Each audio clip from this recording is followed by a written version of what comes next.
Hello, everyone, and thank you for tuning in.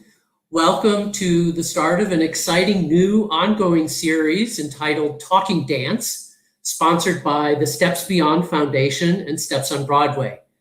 I am Allen Maniker, and I will be your host and interviewer tonight and in this subsequent series. This series is going to have a really exciting lineup of dance artists who's going to be sharing their stories and their insights with you. They range from across the dance spectrum, from commercial and theater dance to contemporary dance and ballet, as well as tap and jazz. The full lineup and information can be found at Steps Beyond, which is one word, .org. You can find that online. There's also a place at stepsbeyond.org for you to make a suggested donation, should you be so inclined, which we really do hope you will be. Now, also note that during our broadcast tonight, you're free to enter your comments and questions in the chat feature, which is just to the right of the screen. And we're going to make every effort to answer all questions asked. And if you would like to let us know where in the world you're located and listening from, we would love to know. So tonight, it is my great pleasure and honor to be speaking with Joe Lanteri, a true dance ambassador. Joe Lanteri is probably best known as the executive director of NYC Dance Alliance and its attendant foundation. He's also a choreographer with work ranging from soap operas to MTV to off-Broadway, as well as stages around the world. He successfully juggles the roles of director, choreographer, producer, teacher, and entrepreneur, most recently taking on the executive directorship of Steps on Broadway. He has many fans and supporters, of which I am definitely one. So please join me in welcoming Joe Lanteri, a true ambassador of dance. Hello, Joe. Hey, Alan, how are you? I'm great, thank you. It's great to see you. You too. Thanks for the very gracious and generous introduction. I appreciate it. It wasn't generous. It was just the facts. Just the facts. So you're not in New York City right now, are you? No, I am actually sitting in my home office in Bergen County, Mahwah, New Jersey, and I thought this would be the appropriate place for me to join you as I spend countless hours sitting in this exact chair every single day. I can imagine. You've got so many things going on, and especially with this brave new world we're into, you must spend a lot of time. But we'll get into that. I want to start at the beginning. All right.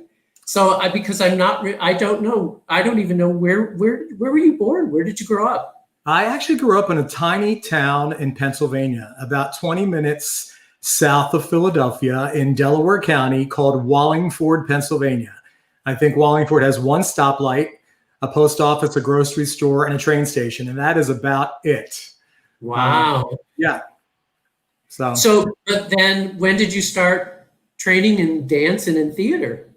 Well, truth be told, my parents, and a lot of people don't know this, my parents were Italian immigrants. So I'm the first person of my entire family born in the United States.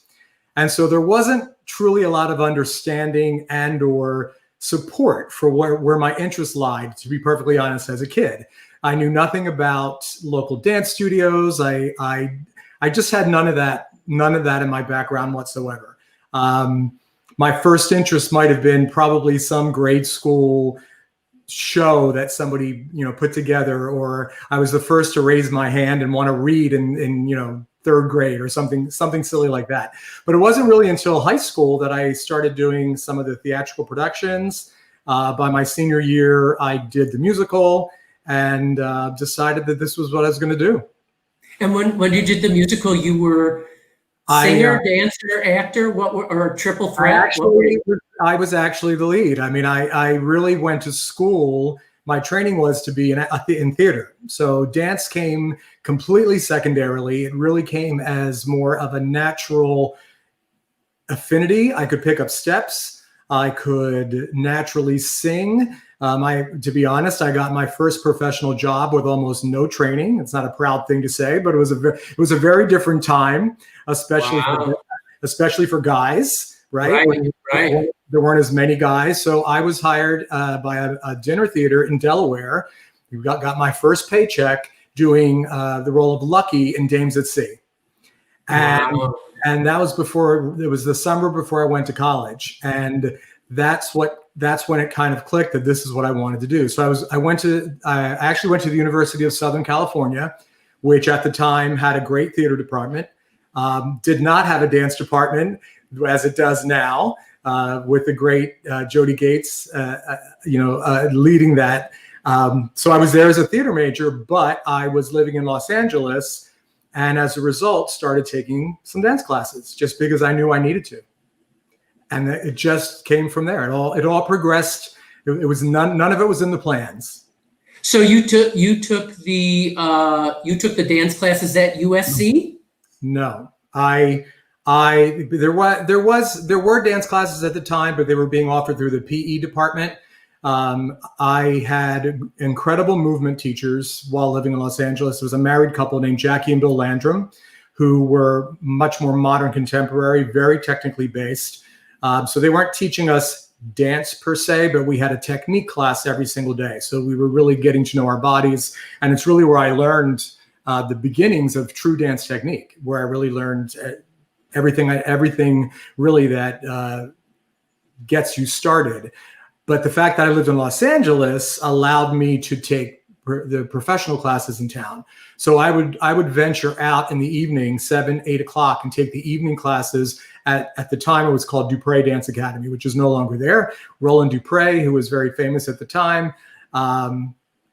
Incredible school, incredible memories. And I really give that the credit for me first starting to learn choreography and understanding what it was to dance. Well, so I have to back up because this is really too good to pass up. You said you had the lead in your high school musical, but you didn't say what musical. I was Tommy Albright in Brigadoon. And then actually what really sold me on doing musical theater was someone that saw me do that. I ended up doing the role of Jesus in Godspell at 18. And that changed my life. That really changed my life. And then someone that saw Godspell invited me to do the Dames at Sea production. So it kind of got me steamrolling. It got me started. And again, I really attribute it to the fact that I was a guy and it was a different time. It wouldn't have happened today. Just wouldn't have happened. So at USC, the head of the theater department was John Houseman? John Houseman had just left the Juilliard School, where he had created the very famous program. Was he there while you were there? Absolutely. And we did not have a whole lot to do with the acting department, other than the fact that the male actors were always after the female dancers. Of course. And Robin Williams used to sort of entertain us in the lounge at Juilliard. But he would walk down the hall and he would clear the hallway. He was so intimidating. I mean, I think that he was, I don't even know him, but it just seemed to me that he was actually that character from the Paper Chase. And that's what actually brought him to LA. He was filming Paper Chase. So he came to USC. He basically reshaped the entire acting program. So my graduating class of 18 to 18 actors, maybe something like that, 20 maybe. We were his first graduating class. But what was he like? He was rarely around, so I couldn't tell you. It's not like any of us really interacted with him. He basically created the program, and that's about it. Interesting. So then how long did you remain in LA after you graduated? Not long, frankly. I was an East Coast boy growing up in Pennsylvania. The summers, when I did come home, I had already started making my way to New York City. I had already started to take dance classes in New York while in college. Whenever I went back home, I would take the train from Philadelphia. And I just knew that I needed to be on the East Coast. It just felt right to me. It still feels that way to me. I am definitely a New York guy. Even living in New Jersey, I really live my life in a New York pace. That's still the way I think of myself. Not spending as much time in New York right now has been difficult because of COVID. So I graduated from college and moved back east. So when you first got back to New York permanently, what did you do to busy yourself? I took class. I mean, I was lucky enough to have some money saved. I came there to train. And so I got myself in an acting class, and I started taking different classes around town, trying to find teachers, frankly. I remember going to Steps for the first time. I remember going to Broadway Dance Center. I remember going to what at the time was Theater Dance. Douglas Wassell had a studio.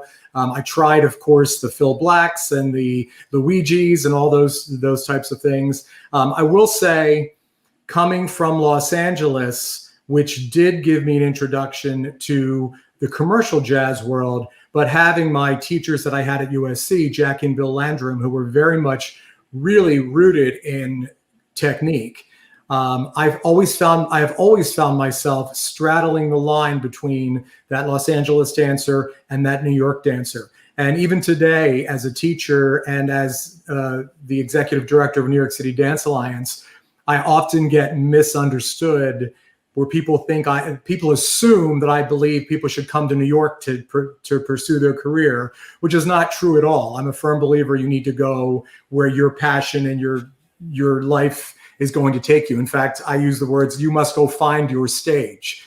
And everyone's stage is not meant to be in New York City. So, right. But for myself personally, I knew I wanted to live my life in New York. So when did you start the New York City Dance Alliance, NYCDA? New York City Dance Alliance became really a offshoot of my life as a guest teacher on other conventions. So I have to really give credit to the Joe Tremaines and the Dance Masters of America and the Dance Educators of America and the Art Stones and the Hochter family and anyone that knows anything about the dance convention world. Those people were all predecessors to myself starting an organization. And as a young teacher, I was asked to guest teach for all those organizations. So that was my introduction to what the dance convention world was. And I'm very grateful to all of those people because I knew nothing about it. I knew nothing that I didn't know it existed. I had never seen any training like that. And to be frank, it opened my eyes to what that potential could be.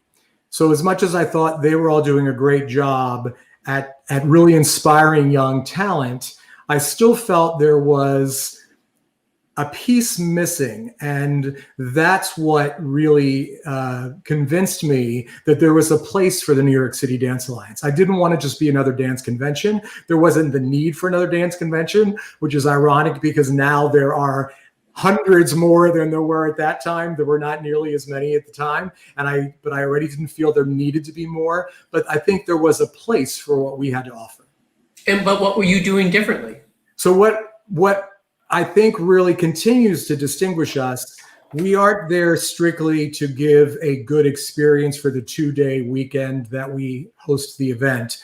We really do invest in the dancers beyond those 2 days. So, any good teacher invests in their students, and that's the way we really approach what we do. Those students, as much as we give full credit to the local dance teacher, who honestly, if you're not aware, for those people that don't know what is happening across the country, local dance studios across the United States are doing a tremendous job in training their dancers. We're just proud to be a part of it. And what we might do is even elevate their understanding or open their eyes to new standards and or what the professional standards might be should they choose to pursue a career. And then above and beyond that, even more importantly, I believe, we make professional resources available. So at this point, we have so many professional partners, whether they be colleges, whether they be dance companies, whether they be casting directors, whether they be Broadway choreographers, Tony Award-winning choreographers. I mean, the list of people that have come through New York City Dance Alliance that share our passion to invest in these young dancers is it's really humbling, quite honestly. And I think that continues to be what distinguishes us from a lot of other organizations who all do a tremendous job. I have tremendous respect. I don't consider competitors in all that I do. I believe the dance world is a community. I really live my life that way. I think that's how we get the best out of it, by treating it as a community. But we have worked hard to have our own special place, and I do think we've created that. And it's crazy to think we're about to start our 27th season of New York City Dance Alliance. Wow. So Joe, go back to the first season of NYCDA. Were those lean times, or did you have a full house from the very beginning? Well, we approached it, I like to think, pragmatically. I started the organization, we started small. We started by, truthfully, I started at the urging of studio owners from across the United States, where I would go guest teach. It's very common practice for young dance teachers and choreographers to travel the country, not only with conventions, but also to go to different dance studios as guests and teach classes and master classes and do choreography. I used to do all of that. In fact, I was just as busy and just as crazy traveling before New York City Dance Alliance as I am now, quite frankly. It's just different. And when I had the idea to perhaps start something, I really reached out to some of those dance studios that were so good to me that had become my friends. And there were 4 cities where I spent a tremendous amount of time. And they became our first 4 NYCDA workshops. And we don't even. What were they? I'm sharing Boston, because I used to go to the whole New England area religiously. One of my favorite places to watch dance. They train incredible dancers. Philadelphia, which was my hometown, not Philly downtown, but that was my opportunity to go home and see my parents and guest teach at all the dance studios in Philadelphia. Ironically, Minnesota. At the time, still, Minnesota has been a great dance capital in the United States, has been training great dancers for many, many, many years. And then, of course, New Jersey, because I was teaching at Steps and teaching in New York City, and all of the local studios in Long Island and New Jersey would reach out, and I would often finish my class at Steps, and I was always known for that 4:30 slot, 4:30 to 6:15, and I would literally hop on a train or get in my car and drive to Westchester or someplace in New Jersey, or take the train out to Huntington, and literally 4 nights a week I would be at a dance studio teaching as a guest. So those are the people that were my first attendees at New York City Dance Alliance. Wonderful. And so now, 2020, pre-COVID, let's say, how many cities would NYCDA go to in a year, and how many students would you have in a year? We travel to, this is our first year that we will do this new season, even with COVID right now. Our plan is 25 cities. We have been traditionally at 24 cities for the last few years. And I would guess that we meet somewhere between 15 and 20,000 dancers a year. Am I allowed to have my jaw drop? 15 to 20,000 dancers. Who even knew that there were that many? Oh, there's a lot more than that. There are a lot more than that. Well, that's fantastic. That's fantastic. So it's a humbling thing, I have to say. I feel very blessed and humbled to have that opportunity in my life, and I think that's one of the reasons why we don't take that lightly. It's a big responsibility to have even a small impact on all of those people. It's a blessing. I'm very blessed to do what I do. And are you still schlepping to all 25 of those cities? Not all of them. You give yourself a little break. I will tell you really honestly, for the first 20 years, I did every city. For the first 20 years, I didn't miss a single performance. For the first 20 years, I was sitting in that chair for every single kid that took the stage. And then life just happened. Right. As my parents got older and I ended up missing for different reasons. And so no, even today, to be very frank, I don't think anyone should do every single weekend. I think it's great to be able to step away and come back refreshed and realize what you're missing and why you love to be there. And that's how I feel about it when I go. So when you were doing 25 cities, was there ever a time when you woke up in the morning not sure what city you were in? Often. Often. We do a welcome rally in the morning, and I have been known to say the wrong city. Good morning, Baltimore. I mean Philadelphia. So I assume that while all of this was developing, you were also choreographing and developing your choreographic skills? Yes. What a lot of people don't know is I actually have a theatrical production company in addition to everything else. And at the time, the theatrical production company is older than New York City Dance Alliance. And at the time, it was actually very, very busy. And what we really specialized in was corporate entertainment. We did a lot of work for big corporations. And some of them were great opportunities. I did a lot of work for IBM. And through IBM, I was able to take a cast to Thailand and South Africa and Maui and Istanbul. I mean, I've gotten the opportunity to do some great things. For a while there, I was producing shows in Atlantic City. Don't tell anyone that I produced a show at the Trump Taj Mahal for many, many years.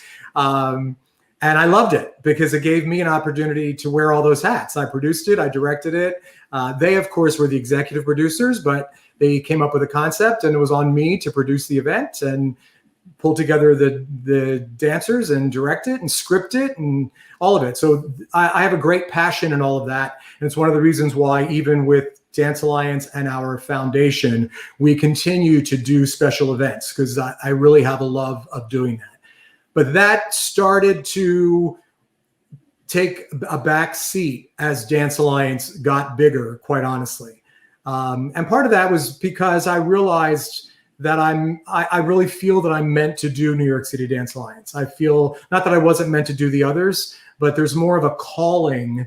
I do feel a sense of responsibility when you talk to the kids, when a now 30-something gets back to you, remembering their days at NYCDA, and they're still a part of your life, and you're still in touch with their families and their parents, you realize that this is so much bigger than just teaching some dance steps. And there's no way that does not have a personal effect on you and stay with you for quite a while. So yeah, sure. Yeah.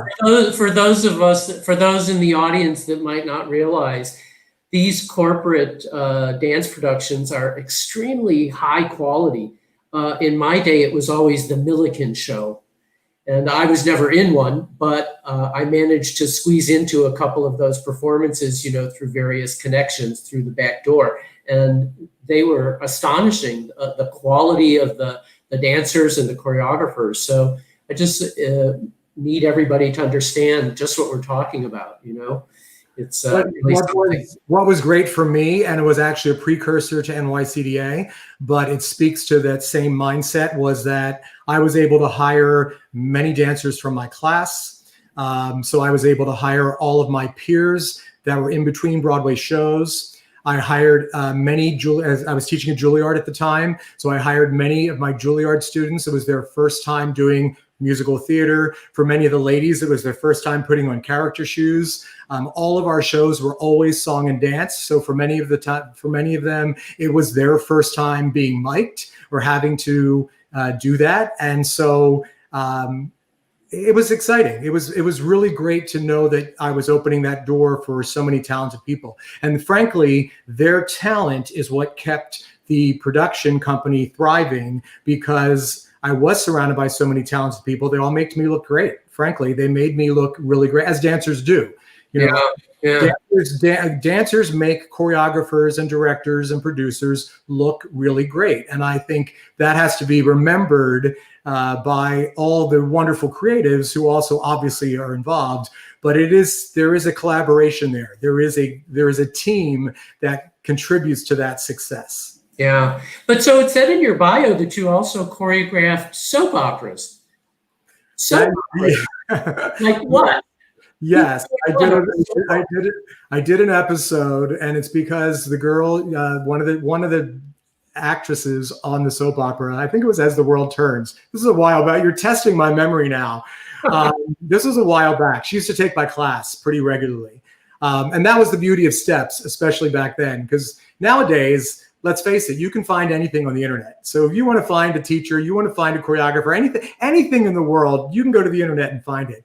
Back in the day, you had to show up. So you never knew who was standing at the door at Steps looking for a dancer, looking for a choreographer, looking for, I got work at MTV from someone standing at my door at Steps. I got work at Star Search, the TV show Star Search, from somebody standing at the door at Steps. And yes, I got work on a soap opera choreographing for one of the actresses. She told me that she had a scene that, she sang a song, or she had to interpret something through dance.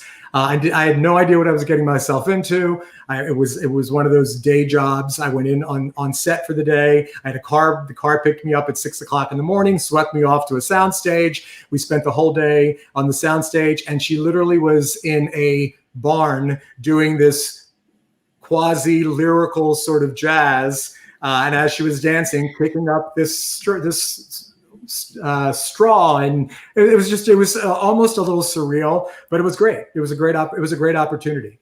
I know you really do have to laugh at those things, but that's work. That's the kind of thing, those kind of gigs, you hear now. People talk about, the gig mentality and that whole gig environment. Well, that's how dancers make their lives. Dancers and choreographers, they go from gig to gig to gig. And I did that for years. Wow. So what prompted then you to establish the NYCDA Foundation? And I understand that was around 2010, yeah? Yes, that's a great question, actually. So at that point, New York City Dance Lions had already been around for a good 15 years, maybe a little more. And we had already seen so many of our dancers move into professional opportunities, all kinds of opportunities. And very frankly, a lot of our dancers were going to great schools. I mean, I'm the who's who of dancers at some of the most prestigious college dance programs across the United States is a long list. And the foundation came from the want to find more opportunities. We were already introducing our dancers to Broadway choreographers, artistic directors, casting directors. I mean, all of that was already happening in what we did. And it seemed like a natural progression to open another door. And because we are very pro-education, especially because we're working with dancers really from ages 7 to 18. I don't know that your audience realizes that's the age range, that we meet dancers starting at age 7 and we know them until they're 17, 18 years old. It just felt like the next important piece of what we were doing. It was a natural progression to create that opportunity for a young dancer. And once again, it offered an opportunity for misunderstanding us in some way, because in some ways people believe that we think every dancer should go to college, which is not the case. I know many a very successful dancer that did not go to college, and life experience became their education.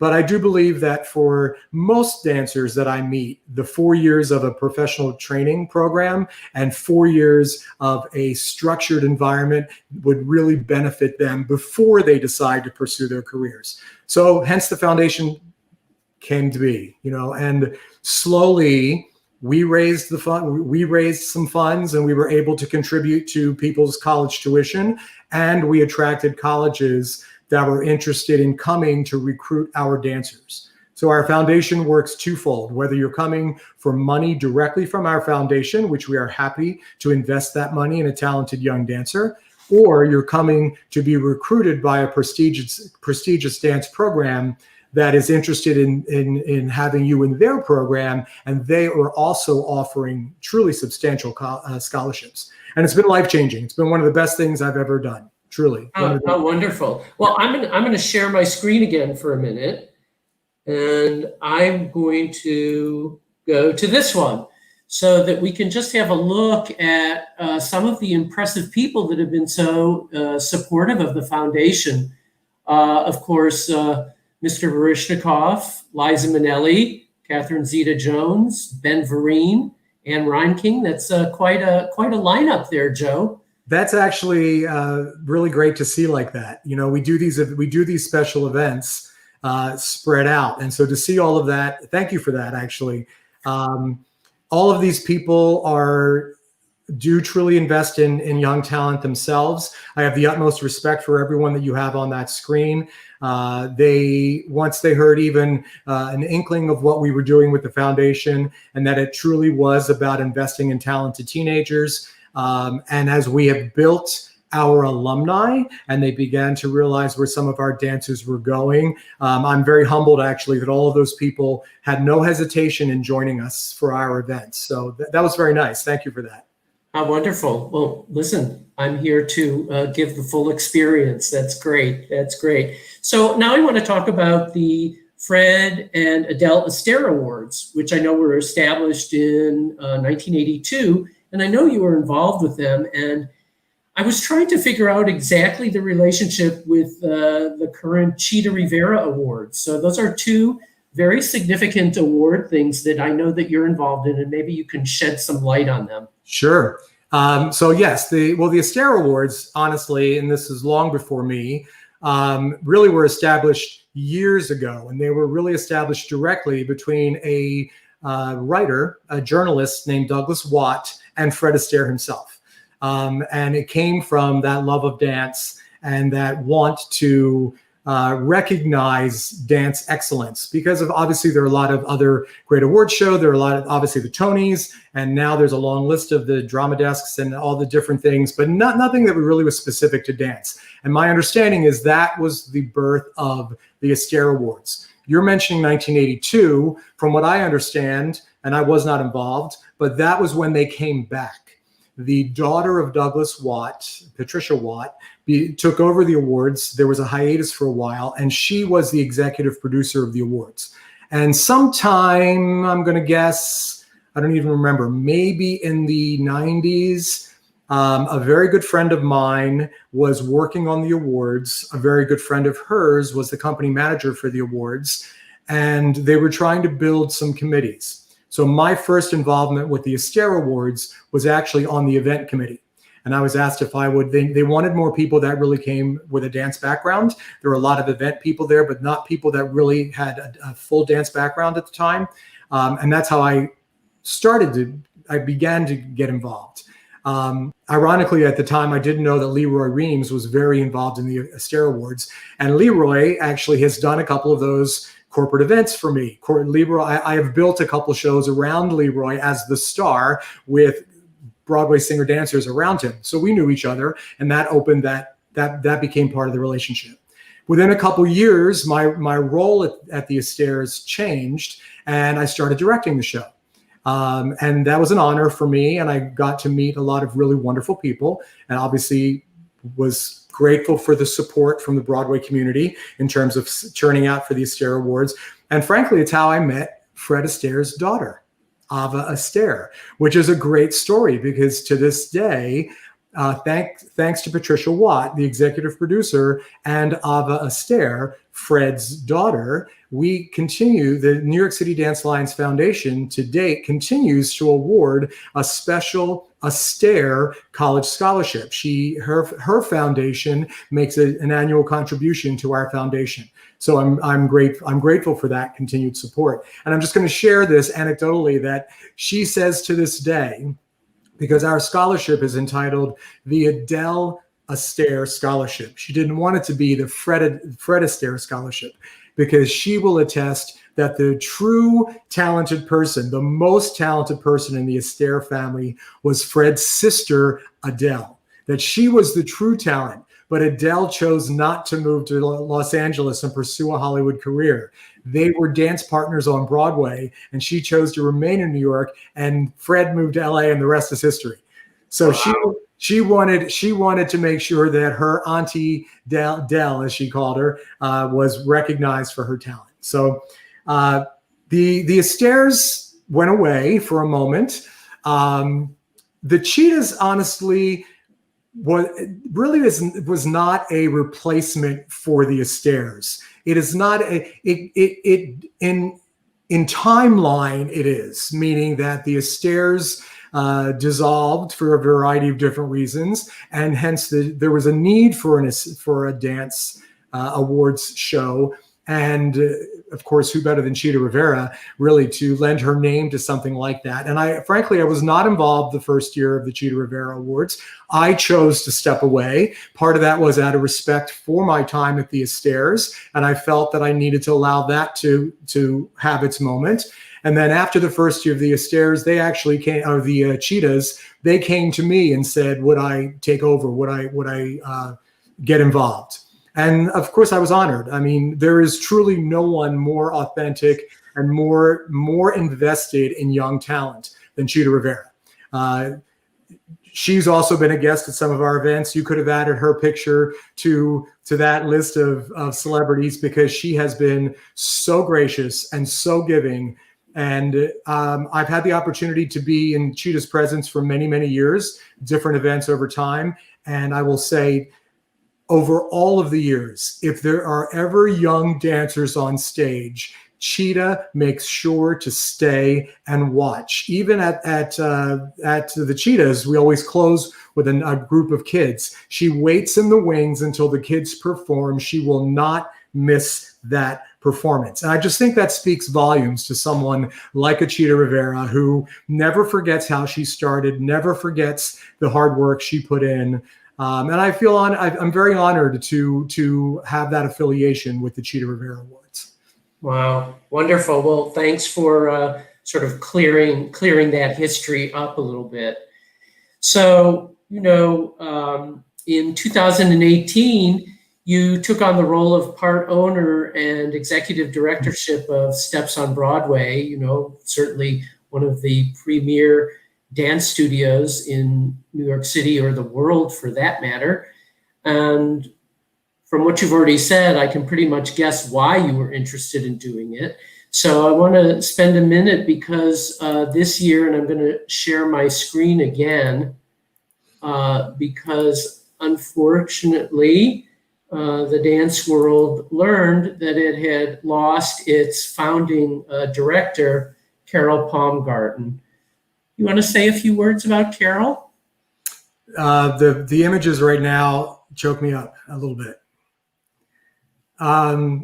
Anyone that knew Carol knew that Carol, I really don't want to get choked up about this. Carol was truly one of the most open-hearted, generous people anyone could ever meet. And she was the largest, the greatest advocate for dance, especially as a non-dancer. And her love for dance will forever be felt in those hallowed halls at 2121 Broadway, Steps on Broadway. And it is a tremendous loss for the dance community to have lost someone who was one of dance's greatest advocates. And it will always be a challenge for all of us that are remaining at Steps. It's an honor to be able to sustain her legacy. And it will forever be a challenge to make sure it really upholds what Carol wanted Steps to be. What did she want it to be? Well, she wanted it to be a home for dance, and she wanted to be a home for dance excellence, and she wanted it to be a gathering place for the world. She wanted it to be someplace that truly had a sense of community, that dancers of all ages, dancers of all levels, dancers of all styles, that everyone was welcome to walk through those doors and feel at home. And I think one of the greatest testaments to her legacy and her vision is that if you ask any dancer that is a regular dancer at Steps, that word home will be the first thing that comes out of their mind, out of their mouth. And that was how it was for me. I mean, Carol offered me a job when I was truly much younger than any dance teacher in New York City at the time. And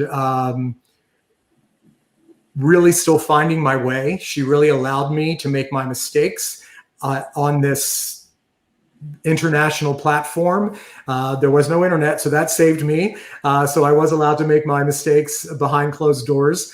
But she really took a chance on someone that maybe she saw the passion, maybe she felt the energy, but that was a transition in my life where at the point where I really decided to no longer pursue performing in such a way, although I'd made that transition into choreography already. I already had the theatrical production company. So as I started teaching at Steps, some of my dancers from my productions were taking class. So I did have a built-in audience already at Steps, and then it built from there.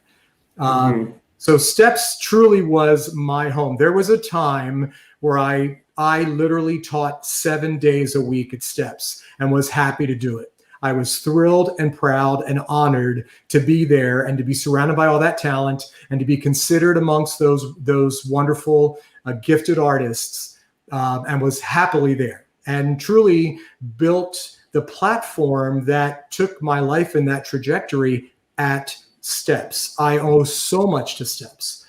And for Carol Palmgarten to call me then in 2018 and introduce the idea of coming back on board in a new capacity and joining her as a partner and,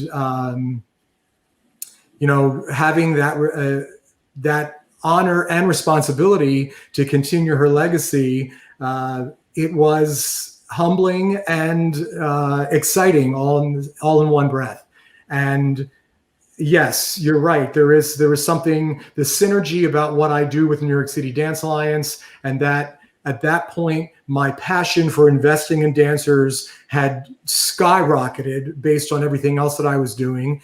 I'm blessed to have so many resources in the professional dance community that support me in my efforts with young dancers that it just seemed natural to bring much of that to Steps. And Steps has always been the at the forefront of that. The team at Steps is second to none. It has always been that way. I'm honored and humbled to be amongst those wonderful people. So it's great that I have an opportunity to contribute. There's always been greatness there. And if I'm able to contribute an extra little layer on top, then I feel like I've done my job. And I feel like I've honored Carol. I actually appreciate that you have brought this all through the lens of Carol Palmgarten, because there wouldn't be a Steps, and that there certainly wouldn't be my involvement at Steps if it wasn't for Carol Palmgarten. Yeah, wonderful. Well, I certainly didn't mean to choke you all up, but she was a remarkable woman. And she's touched many of us, and I think there could be no person that her legacy could be trusted to than in your hands. That's really. Great. See, you're being so kind and gracious. That was very kind of you to say. No, I don't have to go. It's not anything made up, Joe. It's really right there. Thank you for that. So I would like to say, if you don't mind, just this really quickly on behalf of Carol, because I think I speak for all of us at Steps. There were two things that were so important that we were able to do. One, the Chita Rivera Awards honored Carol last year at the awards as an ambassador for the arts. And one of my favorite moments of that particular award show was when Carol was brought to the stage, everyone in the audience jumped to their feet. And, the Cheetahs is an evening filled with Broadway and past and present and all kinds of who's who of the stage, and justifiably so. It's an exciting evening. And for that audience to recognize what this woman has contributed to the dance world without hesitation, to get on their feet, I was so excited that we were able to make that moment happen for Carol. And then the second piece of that, Carol and Steps just celebrated 40 years of Steps. And I'm very grateful that last December, our holiday party for Steps became the 40th anniversary celebration of Steps on Broadway. And as much as it was really a celebration of Steps, we really made sure it was a celebration of Carol. And it was. When you were there, it was. And she deserved every moment of it. And I think she was not expecting it. And again, I think I speak for all of us at Steps that it was important that we were able to make that moment happen. And I'm so glad that it did. So glad to. Absolutely. So we have to talk about one other thing now that's also been so disturbing to our world. As you know, since March, we've had this horrible virus amongst us. And it actually ties in a little bit to some of the questions that are being asked in the chat. What kind of pivot has STEPS and NYCDA have it been having to make in order to keep these things going? Let me start by saying that it has been really an unfortunate time for the world. In our lifetime, when could we ever recall that the entire planet is having a shared experience like this? And it's unfortunate that this has to be the experience that we are all sharing. And it has been a challenge. And I think it would be irresponsible to not recognize that everyone has been impacted by this and has felt the challenge in their own unique way. And everyone's entitled to find their way through this. We all have to navigate our way through this in our own way. I am proud that both at STEPS and the New York City Dance Alliance, there are tremendous teams that barely lost a beat, that really in the moment that it happened, knew that it was important that we reacted, knew that it was important for our supporters, knew that it was important for our community that we act swiftly. And yet responsibly. And I think that needs to be underlined, because I think even today, who could have imagined that 8 months later, we are still living this? It's really unbelievable. And as a business owner, and for all of us, but as a business owner, the impact that it has in every decision is almost unimaginable. Because everything you thought you knew in terms of how you move forward has to be rethought. I keep using this example of this dark cloud. We have to always navigate with this dark cloud that is hovering over us, casting this shadow in everything we do in our lives. And so I'm very proud of our teams, both at Steps on Broadway and New York City Dance Alliance, because I think we've been very successful in these pivots. I am very proud that we continue to do it in a very responsible way. We have been very aware of best practices when it comes to COVID protocol. And in their own way, both of these companies have implemented best practices. We are taking baby steps, no pun intended, in making sure that we are doing the right thing that is best for our dancers. And I'm proud of it. I'm sorry. But Joe, I'm sorry to interrupt, but so STEPS is teaching virtually, yes? Right. So yes, virtually. And I think that is from a sense of responsibility, that we went from virtually, meaning you're getting a great dance class from someone's kitchen, to now we have many teachers that are actually utilizing the studios at Steps on Broadway, as we are not open to the public. And I'm curious, again, sorry to interrupt again, what would be the largest class you've had virtually? How many participants? Oh, wow. Wow. Early on, when we were doing a lot of that content for free, which at the time, when this all first happened and no one knew how long this was going to go on. And clearly we knew all of our community was impacted. How many salaries were just cut short immediately? No one knew what kind of relief was in sight before that all came into play. So there was so much out in the world. And I will tell you that one of our early virtual classes that we did for free in the world probably had 300 dancers participating, literally from all around the globe, which speaks to the international community of dance and the international community of steps, because people from around the world have come to study at Steps on Broadway, and little do they expect that one day they were going to be able to take that class from Steps in their home. So maybe a small silver lining throughout all of this craziness that we've been enduring for the last 8 months. Yeah. And I understand, though, that this coming weekend you start up with NYCDA again in a live format.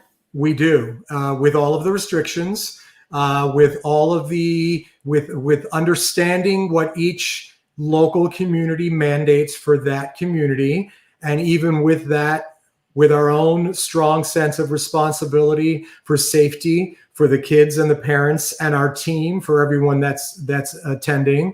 For New York City Dance Alliance, we've implemented a very comprehensive testing protocol. We've partnered with a medical lab, which I'm proud to say. So for us, our team will be tested before they go, while they're there, and the minute they get back from a city, every single week while we're doing the tour, to make sure that we are not putting anyone in jeopardy, and to make sure that we are traveling communally in our own little safe bubble.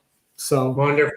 it's and if you don't mind, I'd like to the one last thing that I would like to say about COVID is I do want to give a special shout out to every dancer that has continued to pursue their passion during these crazy times. And it is understandable why some have had a very difficult time pivoting, negotiating this, and navigating this. And everyone is entitled to deal with this pandemic in their own way. But for those that have managed to stay in it and stay with it and demonstrate their resilience and tenacity and perseverance, sadly, we don't know how long this is going to last. And so for any of those that have yet to step back into the dance world, I would honestly recommend you've got to do it, because you can't let something like COVID take away that thing that brings you so much pleasure in your life. Anyone that has ever danced, you dance because it's in your heart. You dance because it's a part of who you are. And let something else go. If you don't want to spend the time on the device, and you can't give that piece of yourself, but don't let dance go. You've got to find a way to, in a small way, step back into the dance community, because sadly, I don't see it ending anytime soon. Come back to dance, because dance needs that support. Come back to dance. Words of wisdom, Joe. Really, really sage advice. So we have one more very important thing to discuss, and I need to share my screen again for one moment. Good. Okay. Joe, let's talk about this hair. It's still there. The ponytail's still there.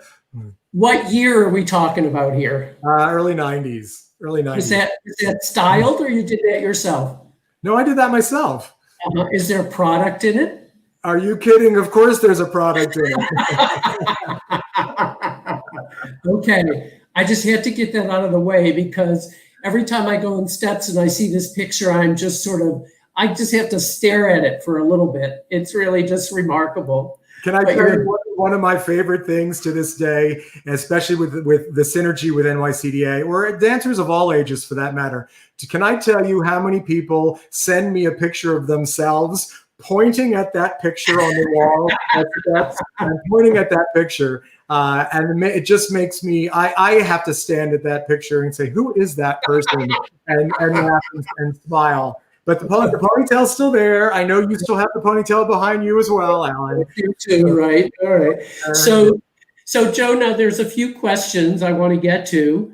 One was about the future for NYCDA, and we sort of talked about that. But one question is, what advice would you give to artists who have a fear of failures / making mistakes?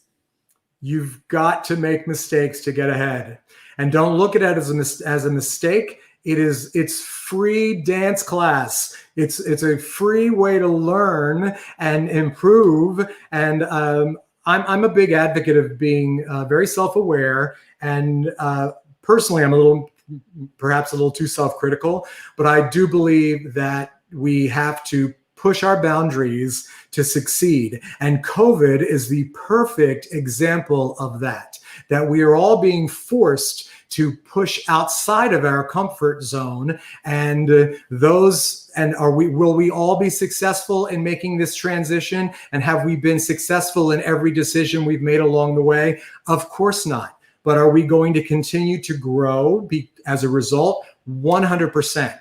And so for any artist that really, if they're allowing fear to hold them back, my advice would be, don't allow yourself to get in your own way. You'll be surprised how much support is out there for you. And I'm a big advocate of surrounding yourself. Your circle of friends need to be your support. And so what you consider to be, quote unquote, a failure, I don't believe in failure. What you consider to be a failure is actually a learning opportunity. So learn from it and keep moving forward. Great advice again. So this is an interesting question, but you know what? I actually think I know the answer, because you're one of those rare people who has managed to make their work their passion. And so the question is, what do you do to find your way through COVID? How do you chillax?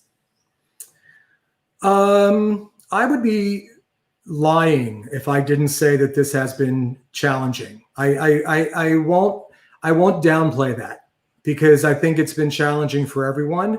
And who knew that I'd be wearing all of these hats would come with this price at this point in time? So that has just added to the challenge. So to be perfectly honest, and I'm a morning guy. The hours between 6 a.m. and 10 a.m. are when I get most of my work done, before emails start coming in, before the phone starts to ring. So I value that time, and I'm a little bit of a workaholic. I believe that hard work is part of how you, my Italian immigrant parents, the greatest gift they ever gave me was my work ethic, because they had multiple jobs between them to just make ends meet. But my day ends promptly at 7:30. I don't look at my computer in the evening. I don't go to bed with my cell phone next to me. I make sure that I have dinner with my husband, and I sit on the couch and relax and watch, either get lost in some foolish, simple reality TV, Food Network, or get lost in the craziness of CNN and MSNBC, depending on my mood. Well, so other than that, we've been watching lots of movies. CNN and NBC is enough to keep you up all night. Come on. I know. Trust me. So as we really do run out of time, a question here is, when you first started dancing, did you ever dream of becoming what/who you are? And it ends with, you're an amazing teacher and inspiration. Thank you for doing this. So did you ever imagine you'd be in the place that you are today? No. And that's why I encourage people to keep all your doors open, and look at things as opportunities and learning lessons, because you don't know where your life is going to take you. I often, in speaking to parents of young dancers, and parents sometimes question their child wanting to pursue this career, because a loving parent wants to know what their child will be doing when they're 40. You don't need to know what you're going to be doing at 40. None of us knew at 22 what we'd be doing at 40. But if we raise kids the right way, and we keep our heads on straight, and we keep working hard, it will take care of itself. And you might surprise yourself where you end up later in life than where you started. Just keep your options open. Right. Absolutely. More good advice. Joe, we're at the end of our hour. It's been such a pleasure. Great talking to you. I really thank you. And I actually... Oh, my goodness, we lost him. Joe went out. Well, he ended on a bang. Thank you, everyone, so much for joining us. We are going to have this as a continuing series.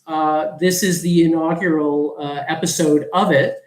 And you can also go to the YouTube channel, the Steps Beyond Foundation, and subscribe. That would be great if you do. And please do join me again in 2 weeks on November 8th, when I'm going to be interviewing Nicole Fosse. That is the daughter of the legendary Bob Fosse and Gwen Verdon.